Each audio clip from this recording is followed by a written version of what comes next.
I'm Steph from the BMW DIY Guy. My project today is I wanted to do a full top-level review of the new AvinUSA Avant-4 that is in my E53 X5.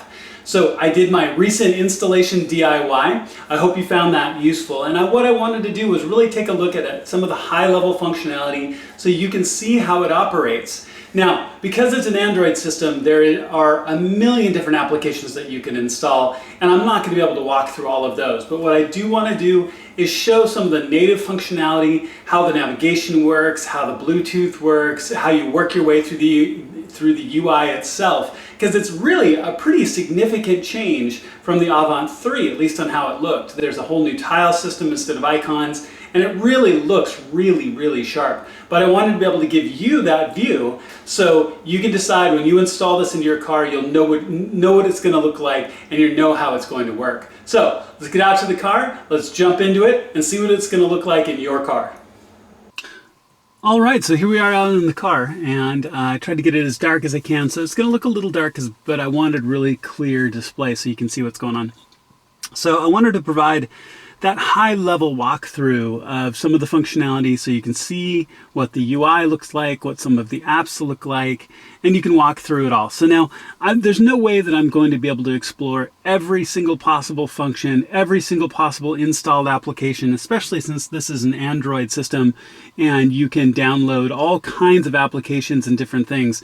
So it's really impossible for me to go through every conceivable application. But what I really want to do is walk through some of the basic functionality, how to get into the system setup or the deeper system layers, and walk through the UI. So at the top layer, we have, of course, this tile system, which you can flick left and right, as you can see, and comes with quite a number of different applications already installed. So one thing I want to touch on first, there's going to be a couple of different kinds of setup in your car. One of the most important ones is going to be if you have DSP or not.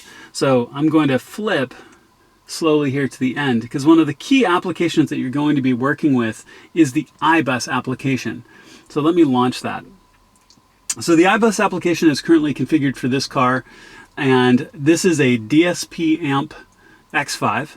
So it's really vital that when you first get this all set up, that you go into the iBus app, that you connect the display to the internet through your wireless or through a hotspot, launch the iBus application, hit the little bars up here, and open that up, and actually go all the way down to unlock. You'll see right here on the menu it says unlock. That's going to connect out to the internet. It's going to check the VIN registration for this display so it can talk to the car. So once that's done, iBus will work, your controls will work, it'll be able to talk to the car. Also with DSP that I want to show while I'm here, I have the DSP button right down here in the lower left corner that you can see. So when I click on that, you see the DSP has started. What you're going to do in this case is, and I go into the DSP right here, you see you have an entirely different equalizer setup, room and echo setup, and tone setup as well. And what I've found when I had the Avant 3 and the Avant 4 now in my X5 with DSP is that the balance and fader controls I need to use inside of the iBus app. So if I want to adjust, especially front to rear, I need to do it here in the iBus app, not through the top layers, because those only seem to want to speak to the front speakers, not the back. So I set up my right balance in here. I usually set up tone flat through the high-level Android systems. So, and as you can see through the DSP controls, you can flick through. And I still need to make some adjustments, balance out my speakers, get everything set just perfectly. Like I said, this is an early setup, and I really want to walk through high-level functionality. So the iBus app is a very complicated app. There's a great group on Facebook that you can subscribe to get more information about this app that comes out of Germany, and the group is very friendly, really nice. Now, I want to notice here really quickly, I did get a brief message here out of the iBus app. Go ahead and disregard that. It was probably too quick for you to be able to see it, but that is actually a known issue with the current build of the iBus app that's going to be addressed here any day now. And actually, while I'm here, why don't I just check for updates just in case? As you can see, it's giving me a little message again. We have it look for updates, and it's already currently running the latest version. So I'm up on the iBus app groups. That discussion's going around about that message, and the developer is going to address it here very, very quickly. I actually thought it might be today. So if you get that message, which you probably won't by the time you see this video and I get it posted up to YouTube, you're not going to see that. So there's so much functionality within the iBus app that could be a separate video by itself. I've got it configured here for the US, so miles per gallon, miles, not kilometers, Fahrenheit instead of Celsius, all those sort of things. But as you go through the iBus app, there are many, many, many things you can do depending on your car, depending on its age. You can go through information, you can go through settings. One of the things that I find really cool, and let me scroll back up here a little bit, is with the coding functionality, and I'm going to say, yes, I understand, I can mess my car up. No, don't show this message again. You actually can do some coding on your car, like you can with the F-Series BMWs and applications like Bimmer Code. You can actually go in and change some of the functionality of how your lights work and that sort of thing. This model of X5, with the age that it is, there isn't a lot of coding that this app can do on it, but depending on your car and what you have, you'll be able to do that. So like I said, I really wanted to just point that out, of that is key. So if you show up and you're like, well, I've installed it, I've got lights, I've got power, but I don't have any sound, I'm not able to use any of my controls, those sort of things. The iBus app is key. You need to make sure, again, to be connected to the internet and then have it unlock the iBus app. So let's go back kind of to the top layer. So my steering wheel controls, as you can see, work. As you can see, volume up and down. It will change through the radio as I go through those functions. So now, one thing I'm going to do here is I'm not going to, as you can see, as I'm cycling through my presets with the steering wheel controls, I'm not going to play a lot of sound, simply for the fact that every time I do that, I get copyright takedowns on my videos, right? So if I try to sample sound or show those sort of things, and I'm not quite sure a good way around that. So forgive me for not doing a really in-depth, detailed review of sound. I'll speak to it, but if I play it, my video will be taken down. So I'm not going to do it. So let's go back to the home. So at your home layer, you've got a home button, and I'm looking at my maps. So let's start with navigation, and let's start here. And scrolls easily, scrolls quickly. This is Google Maps. You can change the association of how your maps work. So you can use different navigation apps if you want. With it being touchscreen, everything has pull downs like you would with an Android app. So you've got your notifications across the top. The iBus app sits here as active because it needs to constantly be talking. Okay, so all your typical sort of Android sort of functionality, showing what apps are running, what app you're in, signal strength, that Bluetooth, navigate, GPS, and Wi-Fi is on because I'm connected here to the Wi-Fi in my home garage. Time, the fact that it's currently muted. You can work with your screen brightness right there, right? You can work with tiling. So just like you would with an Android app, all of the tiles of different applications you've got going, which you can close them all, right? And the back arrow. Also here down the left-hand side, you've got a quick touch for navigation right here. You've got your equalizer settings here, which, like I said, with a DSP car, I maintain my equalizer through the iBus app. So I usually set this to flat and loudness off. Let me back up.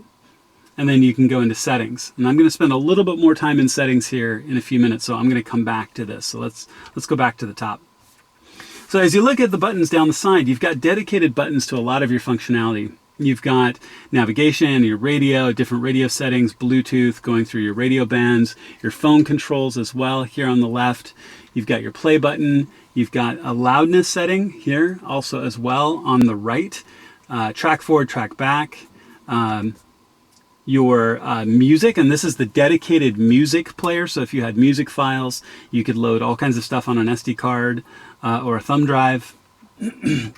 Dedicated button to change through your equalizer settings, which, like I said, I normally keep as flat at this layer.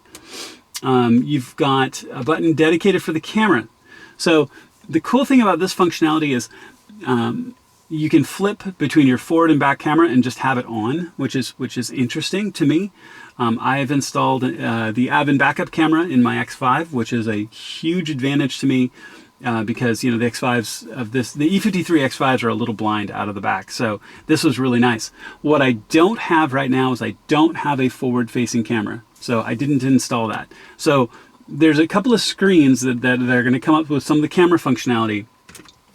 So when I go to the camera functionality, like this is the forward-facing DVR functionality. I don't have it installed right now. I'll probably do it later.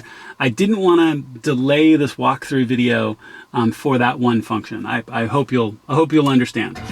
So let me mute again, so because we got sound and I don't want to take down. So you've got a dedicated mode button that will go through the different modes that you have between radio, between video, between camera, and so on, as you can see.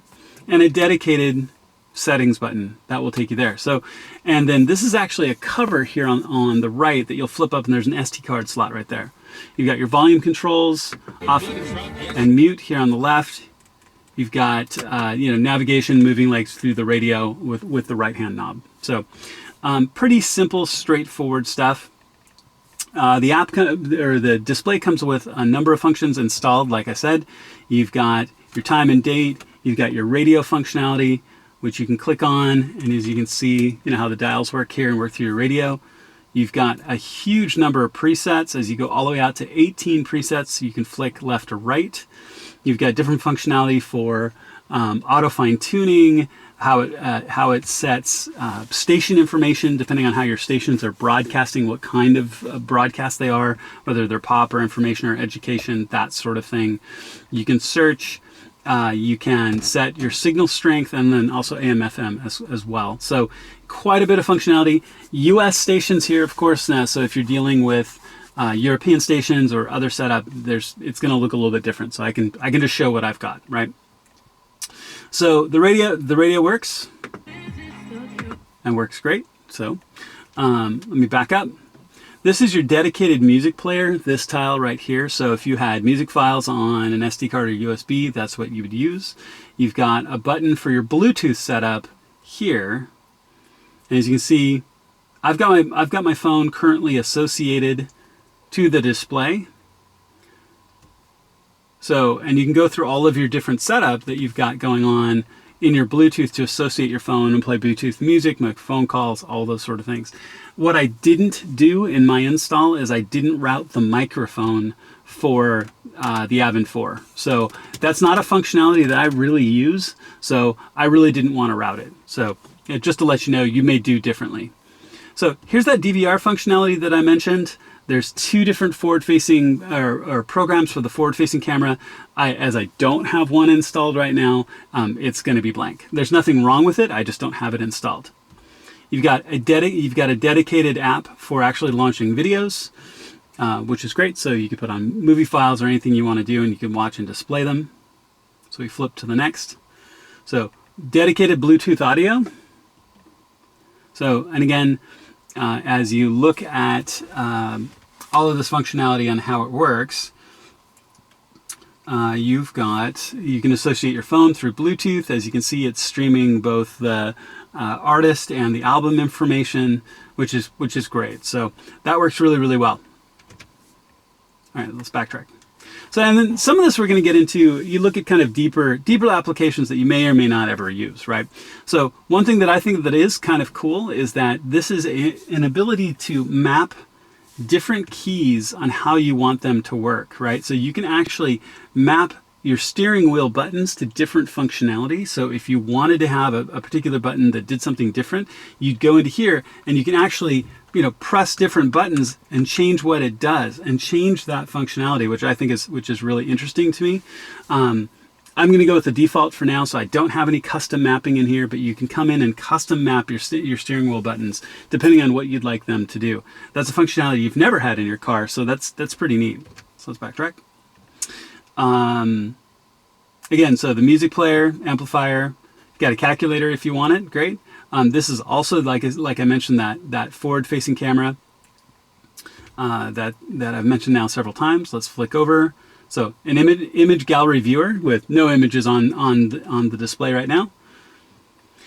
Again, going through your Bluetooth settings, you can install other APKs. So APKs in the Android world, if you're not familiar, are applications. So if you want to sideload any apps, this is a place you're doing it. Calendar, Chrome, so the browser, internet browser, clock, the Torque app, which I'm not going to go through the Torque app in detail, but the Torque app is an application that I've used before and have used on this car and others off my phone.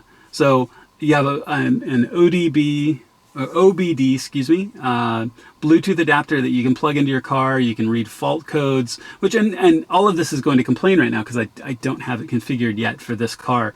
But you can actually have it natively. I've been running this off my phone quite a bit, but it's nice to be able to have this app natively. I've got the Pro version on my phone, and so you can have it here natively off your display, which is really nice. You can read codes, you can pull logging information, you can see if there's something wrong with your car, that sort of thing. It's a nice app to have. Now you've got the Easy Connect app, and this is an app that you're going to use if you're going to connect Android Auto or iPhone. So I'm not going to go through this today because this is going to be a separate video of how to connect Android Auto and Apple CarPlay. But this is one of the key functionality to get you connected in and get that to work. All right, so as we go through this again, here's our camera app that I mentioned earlier. Can actually look backwards, which is a lot of fun. So the little camera symbol right here is facing backwards. You can flip it forwards, which again, there isn't one. But if I flip it backwards, it actually turns my backup camera on.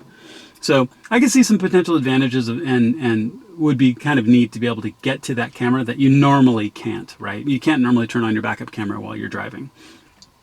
So Google Apps, Google Maps, GPS info. Let's talk about this really briefly. If you feel you're not getting a good GPS signal when you've set your display up, you can literally use the GPS antenna and move it around. My GPS antenna is currently above my vents, above my center vents, right up against the skin of the top of the dash. So as you can see, I've got pretty good signal and a lot of satellites visible, even though I'm sitting inside the garage right now. So I've got good signal strength, and I've got really no concerns about being able to get GPS lock or anything else like that. So this is a great way of diagnosing if your antenna is in a good spot. So we've got Gmail, the Play Store, so updating Android apps, the TPMS system, or your tire pressure monitoring system. I don't currently have this installed in this car, but that is a great app. I've had it before, and adding an aftermarket TPMS is really nice. I had a previous car with one tire that always wanted to be a little bit low, so it was really nice to be able to keep an eye on it, get air pressure, all of those sort of things. You've got the YouTube app installed as well, which, you know, if I was going to shamelessly self-promote here, I would be like, hey, search for the BMW DIY guy. Make sure to subscribe. And can you believe I actually have 70 videos now? As a side note, I really find that incredibly hard to believe that I've actually got 70 of now. And by the time this one's up, it'll be 71 or more. So, just amazing. So you can actually watch with a hotspot or Wi-Fi or, you know, different options. You can actually watch YouTube while you're in the car, which please be careful. So be careful with that. All right, lastly, and then we're back to the iBus app. So now all of these are tiles for different applications, right? And this is touchscreen, so you can press and hold on a tile and slide them around and change position. As you can see, they'll swap position to move around. If I install something new, it'll add another page. So these are essentially pages, right? So this page, this page. If I add yet another app, it'll add a new page, and you can scroll between them like you would as if this was an Android tablet. And across the bottom, you can see these little marks. There's little 4 little marks with a highlight, 1, 2, 3, 4 across the center. So page 1, 2, 3, and 4 as you go across. So all in all, pretty straightforward. One thing that I do want to touch on in a little bit of detail, and I'm going to go into settings. So you can go into your normal settings. I mean, obviously your network and your Wi-Fi setup, your Bluetooth setup, app permissions, like you would an Android tablet, display and sound settings, screenshot settings and storage, security, user accounts. So if you add your user account so you can get into the Play Store and other things like that, accessibility. Now, one thing I wanted to show is that here under settings is car. So I click on car. And you're going to see in here, you're going to see a number of functions. And a lot of these are going to be how the display itself actually functions. So if you go into element, this is the color. So you can change the color of your buttons. I like when it matches that same sort of BMW amber. So I wouldn't necessarily change this, but you can. You most certainly can change it, as you can see. So suddenly things are green or purple.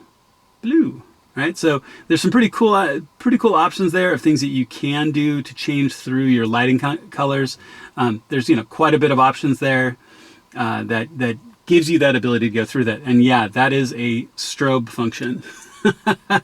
that might be something that you're looking for. That's not my choice, but there might be some great options there for what you would like to do, depending on color, right? I like the BMW amber, but that's just me.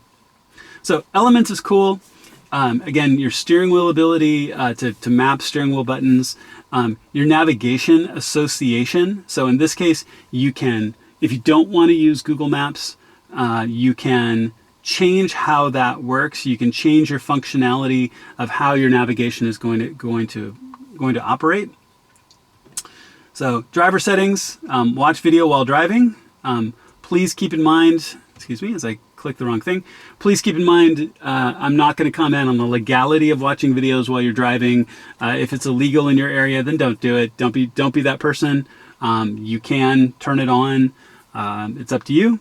Whether notifications come through your system while you're driving, yes or no. These are all good safety controls. And you can also change how your network settings work while you're driving.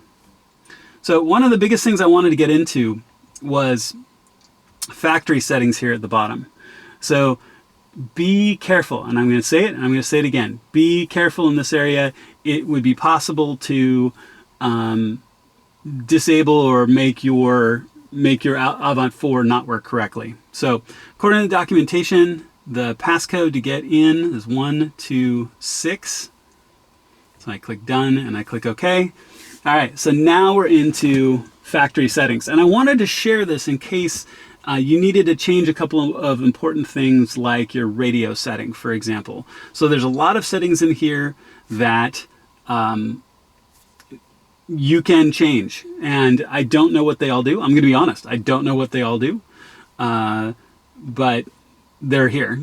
So we've got some basic app settings. We've got some car logo settings. So if you really wanted to have a different logo when it started, the Android logo or BMW logo or anything else, you can also add custom as well, which is pretty cool. So radio, this is actually, you're going to see all of your different radio settings. So everything from China to Europe to Russia. And there's 2 different choices for America, for the Americas, Japan, Australia, and so on. I have mine currently on America 2. To make sure that my radio reception is set correctly. You can also go in and change your default voice volume settings for the DVD, iPod, the system itself, AV-in, radio, Bluetooth. You can influence those volume settings. You can go into your CAN bus settings, which I wouldn't mess with, candidly. You can map keys as well inside here. And then at the very last setting is other, which is all kinds of different options on how it's going to work. So the model, you can adjust your brightness, which I have currently set to be controlled by the headlights. So just like you would when you turn on your OEM stereo, your head unit light changes when your headlights come on, whether you can install applications, excuse me, your panel colors, your panel light, their light settings, and so on. And there's quite a bit in here, what the knobs do, what your amp volume does, or CarPlay, 3-way calling, and so on. So be careful. My main thing I wanted to show in here was the car logo. So if you wanted to change your logo and the radio. Everything else in there, I don't have a good description of what it all does. I don't know what it all does, but I think some of the options could negatively affect your functionality, so be careful. If you do change the setting in here, you'll hit apply. The head unit will reboot with those new settings. So I'm just going to exit in this case. All right, and then lastly, extra settings. So you can control how your volume works when you flip into reverse, your battery display, and whether it's going to play music automatically when you plug in a USB or SD card, right? So really good settings in there, really important things. Let me go back to the top. The other thing you can do, like because it's an Android, I press and held anywhere on the screen, and you have an option to change your wallpapers in the background as well, like you would with an Android tablet. And there's a lot of different options that you can go through, you know, to customize this image. You can add your own images, and a number of them are animated as well. They'll move and do interesting things, right? So you can customize that experience a little bit. Plus, I'm sure you could download additional wallpapers and that sort of thing like you would on an Android tablet. So there's a lot of these things where you have some of the functionality dedicated to the car functionality, because it's got to be able to talk to your car and function. But some of the others are pretty much default Android tablet, right? So pretty straightforward. So as we look at this and we come back to the radio. You see? There we go. So all in all, I'm really pleased with this. It works really well. I have this set up, like I said, with an aftermarket backup camera. So when I put it in reverse, my backup camera kicks in and will show my display out of the back. I'm probably going to install a forward-facing camera. I just haven't gotten around to it. It's just not as much of a need in this car, or a desire or want in this car as say some of the others that I have, that I might go to a car club day or go track it. But if you do, it's pretty neat. If you have a forward-facing camera, you can put in an SD card and you can set it to perma loop. So in my F32 with forward-facing camera, I've got a 16 gig SD card installed, and it just loops. It's always recording full time. So there's about a 99.9% chance that video is never going to do anything for me, but it could do me some good. You know, maybe if somebody pulled out in front of me, I've got a constant running forward-facing DVR that I can come back and be like, yeah, here you go. You ran a red light and you pulled in front of me. What a bummer, right? So, which is the whole reason why I've got it. And it's probably the reason why I will get around to installing an SD card or a forward-facing camera into this car. I just need to route the cables, and I haven't done it yet. So all in all, I hope this is helpful. Like I said, this really is a high-level walkthrough. As you can see, the UI is quick and responsive. There's no performance issues. Sound is good, I promise. You're going to have to take my word for it, but it is good. I've got good speakers in this car, and so all in all, this sounds good as well.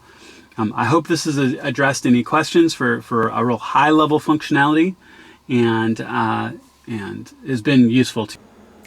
All right, back inside. So as you can see, there are a lot of options and functionality there that you're going to add to your car, especially if you're coming from a place like I did originally with my E53 that had the original OEM stereo equipment and all of that, which was great and all, but it's really nice to bring that new level of functionality, backup cameras, forward-facing cameras, Bluetooth integration, navigation, apps, Pandora, everything that you would ever want, including, you know, Android Auto, Apple CarPlay, all that different functionality that you're going to be able to have and bring to your car. And this is a great way of doing it.